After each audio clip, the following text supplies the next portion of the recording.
I've got to ask you, you know, he passed suddenly last year. I'll be honest, you know, I was a fan for a long time of Father. I remember him before the UFC. I remember the Ultimate Fighter. I remember I trained with Boss, and Boss talked about him. And it was like 2 or 3 days out, he was supposed to be here in that chair. Right. And I got an email, and I just never happened, even in the history of this show. Yeah, right. And I'll be honest, I never thought there was a great interview of your dad out there. Not a 2-hour long, get really deep inside his head. And I was just like, man, we're going to get that on paper so that way everyone will always know who he really was. Right. And I never got the chance, and it always bothered me. And I was just wondering how you felt about that whole situation. I mean, it sounds like you made peace with it, but you know, how was it at the time? Was it hard for the family? What do you make of all that?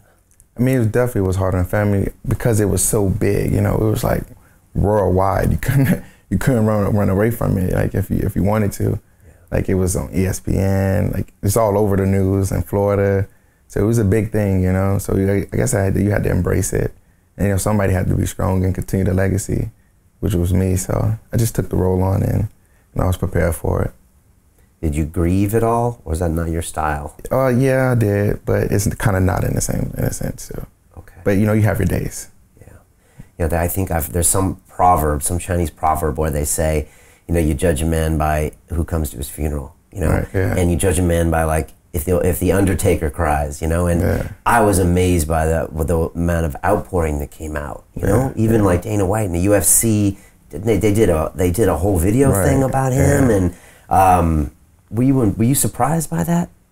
I mean, no, in a sense, you know, but I didn't understand it at first, but now, like I said, you know, watching all the old interviews, I realized the impact he had, and I see it now, and I'm like, okay, well, he made a statement, you know.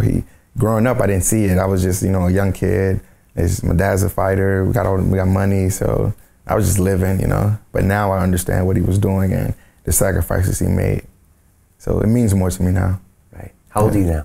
25. Just turned 25, May 5th. Okay.